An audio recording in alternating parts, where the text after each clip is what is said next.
इतना बड़ा मुझे जन समर्थन क्यों मिल रहा होता अगर मैं तानाशाह होता, अगर मैं लोगों की सुनता नहीं, लोगों से बात नहीं करता, मिलता जुलता नहीं। तो आप मुझे बताएं ना, कल आप सब भी उनके यहाँ भोज पर गए होंगे। भोज वैसे हम लोग यहाँ परंपरा होती नहीं है, जब तक भरकी नहीं होती तब तक किसी को निमंत्रित आमंत्रित करके इस तरीके से खिलाने का नहीं हम लोग यहाँ परंपरा है। ये भी इन्होंने परंपरागत तरीके से भी गलत किया है। बट बहरहाल कल जो आप लोगों ने भी देखा होगा, इन लोग यहाँ गिनती के लोग वहाँ पर मौजूद थे। 1:30-2 बजे तक तो पूरा कार्यालय खाली था, अकेले बैठे हुए थे हमारे चाचा जी। तो अगर मैं इतना ही तानाशाह होता तो इनके साथ वो समर्थन होना चाहिए ना पार्टी का, जो आज की तारीख में मेरे साथ है। पार्टी बचा लिया। आपने जो आशीर्वाद दिया था वो बहुत फलीभूत होता दिख रहा है, ऐसा समर्थन। और एक नई बात कल देखने को मिली, बड़ा पॉजिटिव वाइब्स दे रहा है। कल आप बड़ी बहार आशा पासवान जी से मिले, छोटी जाने हैं, बेगूसराय जा रहे हैं, आप बेगूसराय झगड़िया जा रहे हैं, क्या बड़ी माता पिता की आशीर्वाद? बिल्कुल मैं जाऊँगा, घर जाऊँगा। मैंने कहा कि मुझे जितनों का आशीर्वाद मिले उतना कम है, मैं जरूर जाऊँगा, अपनी बड़ी माँ का भी आशीर्वाद दूंगा। और मुझे खुशी है कि परिवार के कुछ सदस्य जो इससे पहले नाराज चल रहे थे, मैं बार बार यही बोलता हूँ कि पापा ने हमेशा ये कहा था कि अगर तुम सच्चे हो, सच्चाई की राह पर चल रहे हो तो डरना नहीं कभी किसी से। धीरे धीरे धीरे धीरे सब साथ आएंगे। और उस धीरे धीरे में आज के नाराज लोग भी संभवतः आने वाले समय में साथ आने का प्रयास करेंगे। बट हाँ, मैं सबके पास जाऊंगा, सबका आशीर्वाद दूंगा।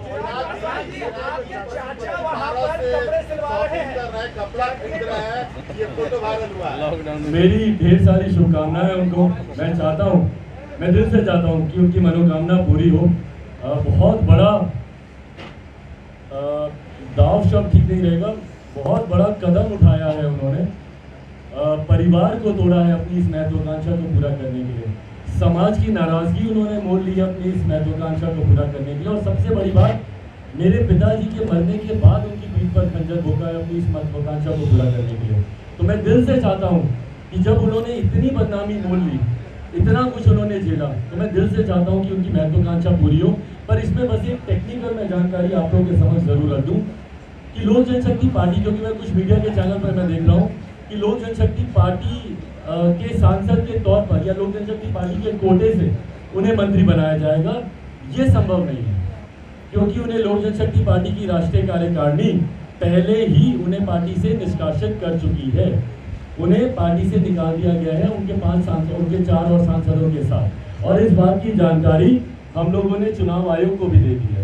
तो अगर कहीं गलती से अगर उन्हें लोक जनशक्ति, और मैंने प्रधानमंत्री जी को भी आज एक पत्र के माध्यम से उनकी जानकारी में भी मैंने दिया, क्योंकि संभवतः प्रधानमंत्री जी व्यस्त होंगे, उनकी जानकारी में कितनी बातें आई होंगी नहीं आई होंगी, पर मैंने उनकी भी जानकारी में मैंने इस बात को एक पत्र के माध्यम से मैंने दिया है कि इन लोगों को हम लोगों ने पार्टी से निकाल दिया है। पार्टी से अब इनमें से किसी भी सांसद का कोई संबंध नहीं है।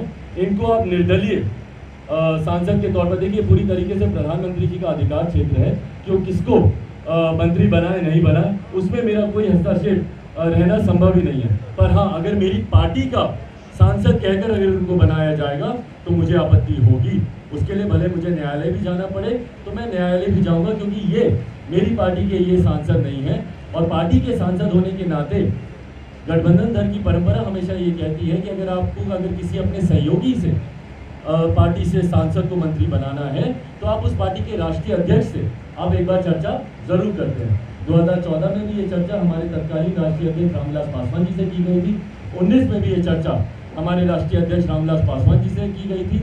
और आज की तारीख में भी अगर किसी को संदेह है कि लोक जनशक्ति पार्टी किसकी है, पार्टी का नाम किसका है या सिंबल किसके पास है, तो मैं इस बात को स्पष्ट कह दूं कि कृपा करके चुनाव आयोग जाएं उसमें जाकर, क्योंकि इन लोगों ने सिर्फ वहाँ पर इस बात को बोला है कि भैया मैं अब राष्ट्रीय अध्यक्ष बन गया। भैया आप सिंबल पे आप क्लेम करेंगे कि नहीं करेंगे? आप बोलेंगे ना कि भाई पार्टी मेरे नाम पर आप कीजिए, पर वो हिम्मत ही नहीं है। इनको पता है कि इनके पास राष्ट्रीय कार्यकारिणी का समर्थन नहीं है। इनको पता है कि 95% पार्टी आज की तारीख में मेरे साथ है।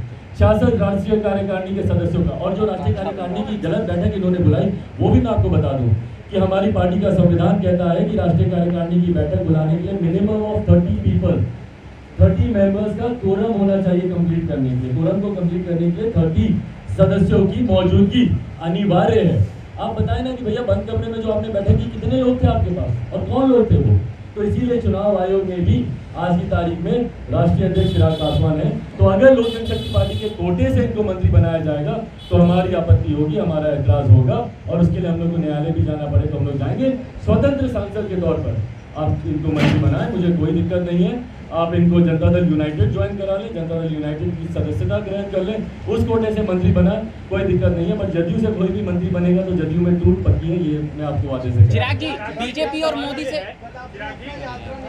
चिराग जी कल आपने अपना यात्रा निकाला था तो लोजपा ऑफिस के दौरान नहीं चलता थे, पूरा बेली रोड पे रहते। मैं अपनी खुशी से थोड़ी गया था, मुझे तो अनुमति नहीं दी है बहुत सी जगहों पे जाने की। मुझे अपने प्रदेश में तुम यहाँ नहीं जा सकते, तुम वहाँ नहीं जा सकते, तुम इनको माल्यार्पण नहीं कर सकते, मुझे तो दुनिया भर के मेरे ऊपर रिस्ट्रिक्शन राज्य सरकार और प्रशासन द्वारा लगाए गए हैं। भाई मैं अपने आदर्श, जब मैं डॉक्टर बाबा साहब भीमराव अम्बेडकर की प्रतिमा में माल्यार्पण ही नहीं कर सकता, शुक्र मनाइए कि इन्होंने इस बात की पाबंदी नहीं लगाई कि मैं अपने नेता का भी माल्यार्पण नहीं कर सकता। कल को मुझे लगता है उनकी प्रतिमा भी, और इस बात का हम लोगों ने आग्रह किया है कि हमारे नेता की प्रतिमा, मैंने प्रधानमंत्री जी को भी एक पत्र, हम लोग की 20 तारीख को राष्ट्रीय कार्यकारिणी की जो बैठक हुई थी उसमें जो प्रस्ताव पारित हुआ था तो उसमें हम लोगों ने मांग की है कि हमारे नेता आदरणीय रामविलास पासवान जी को भारत रत्न दिया जाए। उनकी एक प्रतिमा पटना में कहीं पर भी एक भव्य उनकी प्रतिमा, आदमकद बोलते हैं जो पूरी फुल फ्लेज प्रतिमा होती है, उसको यहाँ पर स्थापित किया जाए। और साथ ही में मैं इस बात का भी आग्रह करूँगा, भैया मुझे चिंता है कि जब हम लोग भारत रत्न की जब हम लोग बात करते हैं, इतिहास में भी कितने ऐसे बिहार से महापुरुष गए। भाई अब तो डबल इंजन की सरकार चल रही है ना नीतीश कुमार जी, तो क्यों नहीं उनको भारत रत्न मिलने का काम किया गया? श्री बाबू यहाँ से थे, उनको क्यों नहीं अभी तक आपने भारत रत्न दिलवाने का काम किया? कर्पूरी ठाकुर यहाँ पर थे, उनको क्यों नहीं आपने भारत रत्न दिलवाने का काम किया? आज जो लोग तुरंत खड़े होते हैं कि भैया रामविलास पासवान जी को मिले, नजर आपकी रामविलास पासवान जी के वोट बैंक पर है, आपको चिंता है कि भैया वो हमसे नाराज ना हो जाए, इसलिए जो आप ये राजनीति करते हैं। पर इस राजनीति में पूछिए ना कि आपके सहयोगी जिनके साथ आप जाकर खड़े हुए हैं, क्या वो आपके साथ हैं? उन्होंने जिस नेता को भारत रत्न देने की आप बात कर रहे हैं, जो मेरे चाचा जी ने भी कहीं ना कहीं हम लोग की बात में समर्थन करते हुए कहा है, तो पूछिए कि क्या नीतीश कुमार जी इस बात का समर्थन करते हैं? वो तो हमारे नेता की जयंती पर उनको श्रद्धांजलि तक देना जरूरी नहीं समझते। चिराग जी, बीजेपी और नरेंद्र मोदी से देखिए मैं सबका मैं धन्यवाद करता हूँ जिन्होंने मुझे अपने साथ आने का निमंत्रण दिया, पर आज की तारीख में मेरी प्राथमिकता अलग है। जहाँ एक तरफ मेरी प्राथमिकता इस आशीर्वाद यात्रा को इसी तरीके से मजबूती से आगे बढ़ाकर प्रदेश भर के लोगों का आशीर्वाद देने की है, तो वहीं अभी जैसा मैंने कहा कोई चुनाव नहीं है, कोई गठबंधन की चर्चा अभी करना उचित नहीं है। जब चुनाव सर पर आएंगे उस वक्त गठबंधन का क्या स्वरूप होगा उस वक्त बैठकर पार्टी के तमाम लोग। आपने कहा कि हमारे बच्चे कोटा जाकर पढ़ते हैं, पटना में क्यों नहीं पढ़ते? अभी एसटीईटी वाले अभ्यर्थी बहुत पिटाई खा रहे हैं सड़कों पर, एसटीईटी के बच्चे अभ्यर्थी बहुत पिटाई खा रहे हैं सड़कों पर, इस पर क्या कहेगा? देखिए यकीनन यही तो मेरे प्रश्न है। मैंने बिहार पर बिहारी फर्स्ट में आज की तारीख में देख लीजिए, जो रोजगार मांगने जाता है उस पर लाठी चलाई जाती है। यहाँ पर हमारे छात्रों की हालत देख लीजिए, भाई गजब प्रदेश है हमारा, सालों साल तक यहाँ पर रिजल्ट ही नहीं आते। तो उसमें अगर आप इन सारी चीज़ों पर अगर आप ध्यान नहीं देंगे, यही कारण है कि हमारे बच्चे कोटा जाते हैं, दिल्ली जाते हैं, मुंबई जाते हैं और वहीं जाकर, और मेरे लिए चिंता का विषय आने वाले दिनों में हमारा प्रदेश, आज जो हमारी ताकत है कि भैया युवा प्रदेश है, आने वाले दिनों में हमारा प्रदेश एक बुजुर्ग प्रदेश बनकर रह जाएगा, जहाँ से हमारे बच्चे बाहर जाते हैं शिक्षा करने के लिए, वहीं पर फिर उसके बाद काम करने लगते हैं, वहीं पर घर खरीद के रहते हैं, वहीं पर शादी करते हैं, बच्चे पैदा करते हैं और उसके बाद पूरी जिंदगी वहीं पर बिता लेते हैं। और अंत में जब माता पिता की तबीयत यहाँ पर खराब होती है तो अपने गाँव आते हैं, वो भी अगर कोई समय पर पहुँच पाए। एक सक्षम परिवार आप लोग मुझे बता दीजिए ना अपने परिचितों में से भी, जो थोड़ा भी सक्षम हो, वो सबसे पहले अपने बच्चे बच्ची को दूसरे प्रदेश भेजता है शिक्षा के लिए, रोजगार के लिए।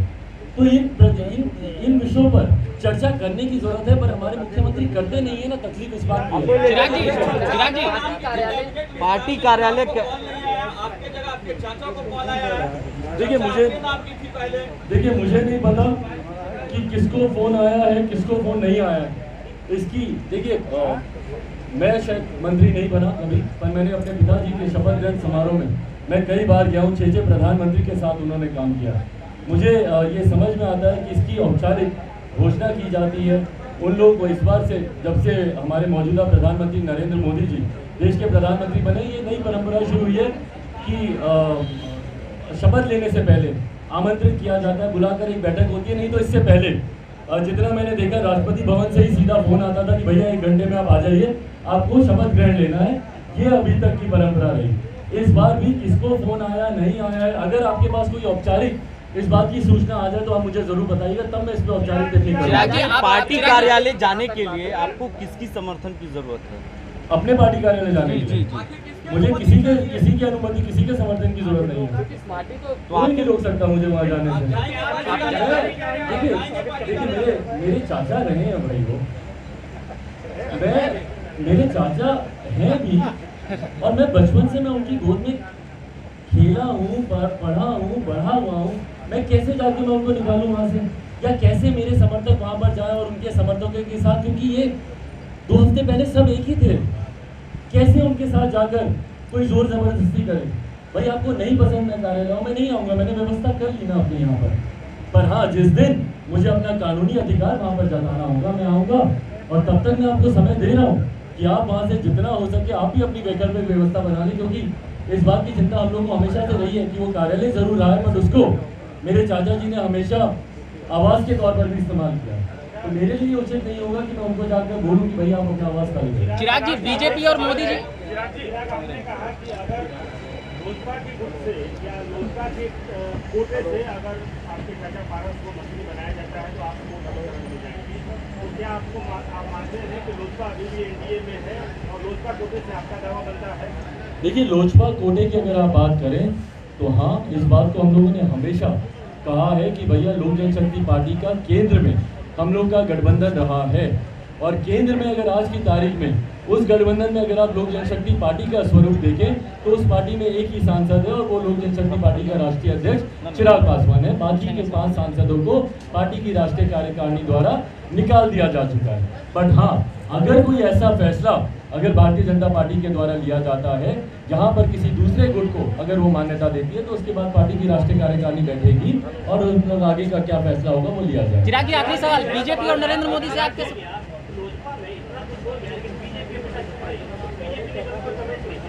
अब इसमें मैं क्या कमेंट करूं? भाई मेरे तो अपनों ने ही मुझे धोखा दे दिया ना। आपको लगता है कि मेरी वो हैसियत है कि मैं दूसरे पे उंगली उठाऊं? जब मेरे अपने चाचा, मेरे अपने भाई ने ही मुझे धोखा दे दिया तो मेरी वो हैसियत नहीं है ना कि मैं पूछूं कि आपने ऐसा क्यों किया, आपने वैसा क्यों किया। मेरे अपने अगर मेरे साथ होते तो 7 जन्म में किसी के पास ताकत नहीं थी जो चिराग पासवान को तोड़ सके या मेरी पार्टी को तोड़ सके। मोदी जी से एक सवाल है कि आपने सबसे पहले ये तारीफ की कि अमित शाह जी ने या फिर नरेंद्र मोदी ने आपके पिताजी के लिए बहुत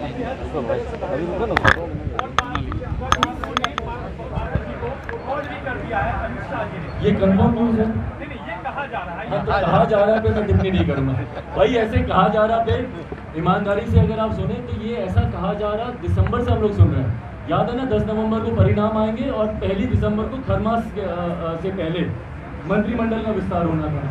हम सब लोग दिसंबर से ये सुना जा रहा है, कर रहे हैं कि नहीं। फिर जनवरी में होना था खरमास के ठीक बाद कि भाई बजट सेशन होगा, उससे पहले हम लोग कर लेते हैं। फिर उसके बाद था कि भाई बजट सेशन के ठीक बाद ये विस्तार होना है। तो कहा जाना पे अगर मैं टिप्पणी दूं तो अभी तक एक किताब लिखी जा चुकी होगी उसके ऊपर। तो जिस दिन भी औपचारिक होगा मैं टिप्पणी करूँगा। चिराग जी, चिराग जी, चिराग जी, चला चला चला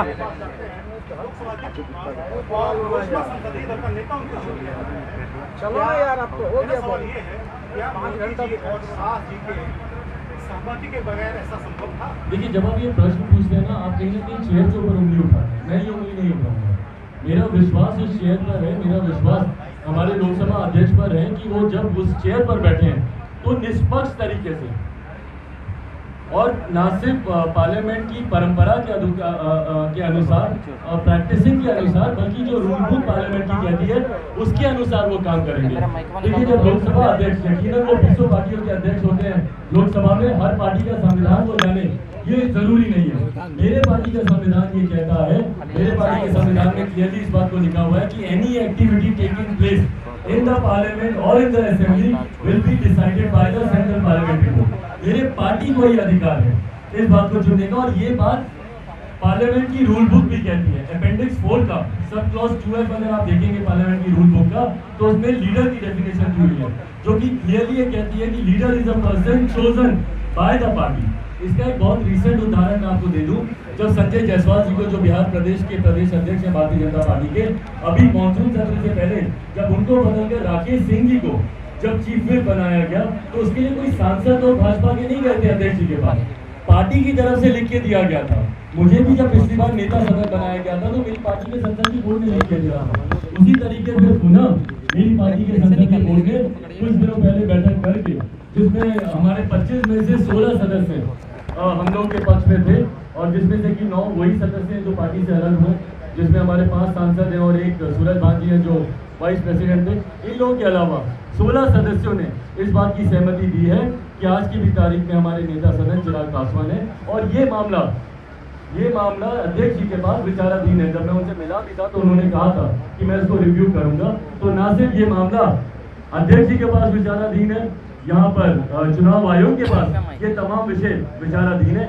ऐसे में मुझे नहीं लगता कि हमारे प्रधानमंत्री जी कोई ऐसा कदम उठाएंगे जब किसी के अध्यक्ष पद को ही लेकर इतनी सारी चर्चाएं हों, और दो संवैधानिक और इंस्टीट्यूशंस के पास ये मामला विचाराधीन हो, अध्यक्ष जी के पास ये विचाराधीन हो, यहाँ पर चुनाव आयोग में ये मामला विचाराधीन हो। ऐसे में अगर किसी पार्टी में कोई इस तरीके का अंतर्कलह चल रहा है, ऐसे में किसी एक अलग हुए सांसद को, जिसको पार्टी निकाल चुकी है, उसको मंत्री बनाने का निर्णय हमारे प्रधानमंत्री जी भारतीय जनता पार्टी लेगी। मुझे लगता नहीं है, क्योंकि इससे विवाद आने वाले समय में और बढ़ेगा, जिसकी सीधा उंगलियां केंद्रीय मंत्रिमंडल पर जाएंगी। तो मुझे लगता नहीं कि ऐसा होगा, बट बहरहाल अगर ऐसा होता भी है तो उसके लिए कानूनी तौर पर और राजनीतिक तौर पर दोनों लड़ाई लड़ने के लिए मैं मजबूती से तैयार।